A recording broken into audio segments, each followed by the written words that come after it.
A Course in Carols song number 12 is Good King Wenceslaus, one of my favorite carols. We are going to do this in two keys. We've got the key of F and we've got the key of G. For the key of F, we're going to be using the Don't Lift a Finger chord substitutions. So we put our pinky on the 3rd fret of the 1st string, and it just hangs out there for the duration of all 4 first verses, right? Okay, so we have an F, a B flat add 9, a C, and a D minor 7. Those are those chords, and you don't have to use those. You can use the ones that are just written there in the score. Regular F, B flat, C, and D minor. I find that if you do want to use those, it's actually kind of nice to use some of the inversions as well, because B flat just happens to slide up 2 frets to C, right? And then from C, you can go up to F up here, which is at the 5th fret. A D chord position on the 5th fret turns into an F, right? And so, so you might want to experiment around with that. Now on the 5th and final verse, we are going to do G, C, D, and E minor. And E minor is the only new one in there in this series of videos. So we've got first finger on the 2nd fret of the 1st string, 2nd finger on the 3rd fret of the 2nd string, and then 3rd finger on the 4th fret of the 3rd string, and that gives us our E minor. And so let's go back here to verse 1. We start on an F chord, and our opening note is also an F. So here we go. 1 and 2 and ready and...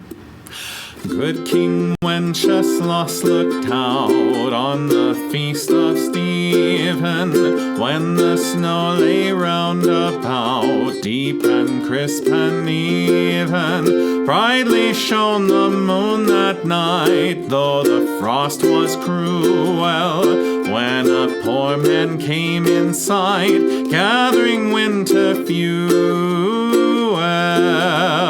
Hither, page, and stand by me, if thou know'st it telling, yonder peasant, who is he, where and what his dwelling? Sire, he lives a goodly hence, underneath the mountain, right against the forest fence, by St. Agnes' fountain. Bring me flesh and bring me wine, bring me pine logs hither, thou and I shall see him dine, when we bring them thither. Page and monarch, forth they went together, through the rude wind's wild lament, and the bitter weather. Sire, the night is darker now, and the wind is stronger.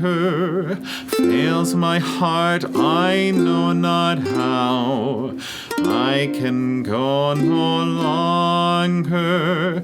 Mark my footsteps well, my page, tread thou in them boldly. Thou shalt find the winter's rage, freeze thy blood less coldly. In his master's steps he trod, where the snow lay dinted. Heat was in the very sod, which the saint had printed. Therefore, Christian people know, whom I lay a hearing, he who cheers another's woe shall himself find cheering. All right. There are actually 2 alternate verses for the final verse.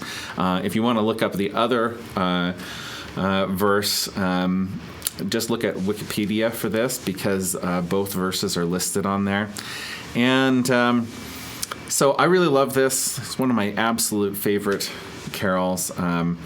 I just want to talk, since we've already talked about the chords, about some of the strumming things that we did in there. And there's more things you could do. This is just something I have found to work for me. Of course, you could do down, down, up, down, up, right?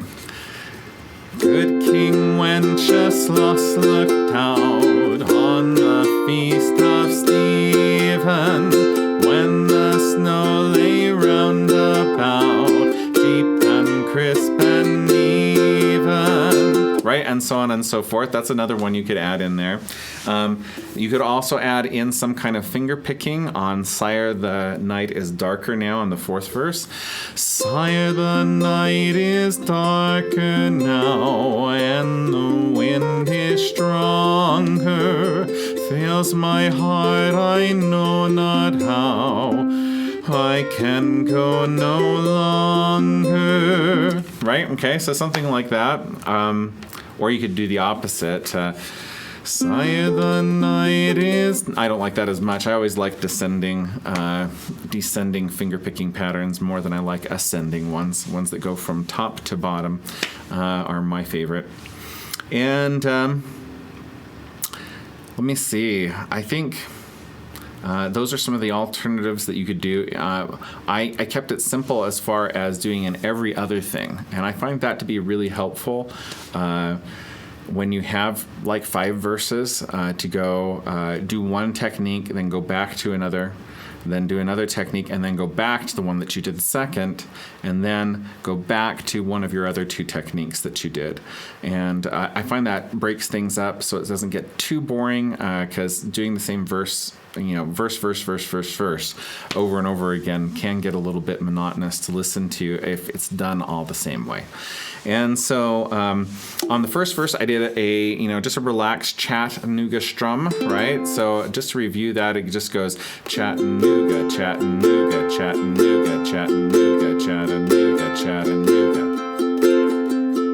Weak, strong, weak, strong, weak, strong, weak, strong. Good King Wenceslaus looked out on the feast of Stephen, and so on and so forth. And then I just did the 1 per thing. I threw in some 4-finger rolls. We've talked about 4-finger rolls before.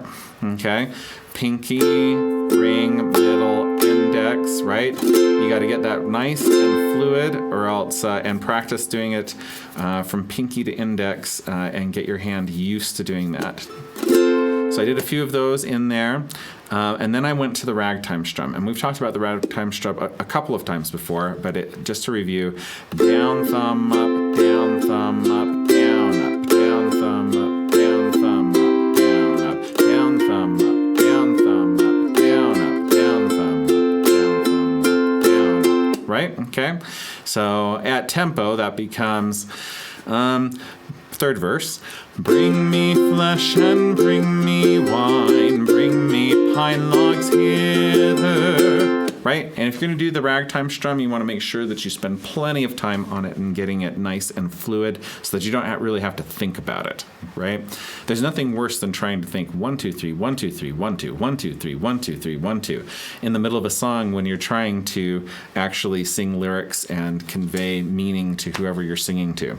All right. And then on the last verse, we just went back to the ragtime strum again. So that's pretty much it for Good King Wenceslaus. I hope you have a very Merry Christmas and a Happy New Year, and keep spreading that Christmas cheer, and keep playing your ukulele.